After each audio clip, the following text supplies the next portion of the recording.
अस्सलाम वालेकुम दोस्तों, आपका अपना भाई आज एक नई वीडियो के साथ हाजिर खिदमत है। आज की वीडियो मिंचनाबाद बच्चों की प्रवाद टूर्नामेंट 2021 का आज 8वां दिन है।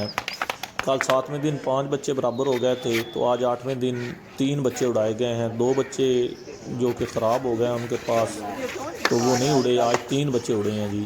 एक बच्चा कारी ग्रुप का ज़ेरे स्क्रीन ये नज़र आ रहा है, कारी ग्रुप का बच्चा, और एक पीर ग्रुप का और एक बसंत ग्रुप का। दोस्तों, वीडियो अच्छी लगी हो तो लाइक एंड शेयर कीजिएगा, चैनल को सब्सक्राइब करें, बेल आइकॉन के बटन को प्रेस करें ताकि हमारी नई आने वाली वीडियो को बआसानी देख सकें। ये दोस्तों ये चेक करें, माशाल्लाह से काफ़ी रौनक मेला लगा हुआ है। ये आज 3 बच्चे उड़ाए गए हैं जी। इंशाल्लाह लगता है कि आज शायद हो सकता है फ़ैसला हो जाए। अगर आज फ़ैसला ना हो सका तो फिर कल 9वें दिन उड़ाए जाएंगे। ये चेक करेंगे, कारी ग्रुप का बच्चा उड़ रहा है जी। ये दोस्तों चेक करें, ये बच्चे फिर रहे हैं। ये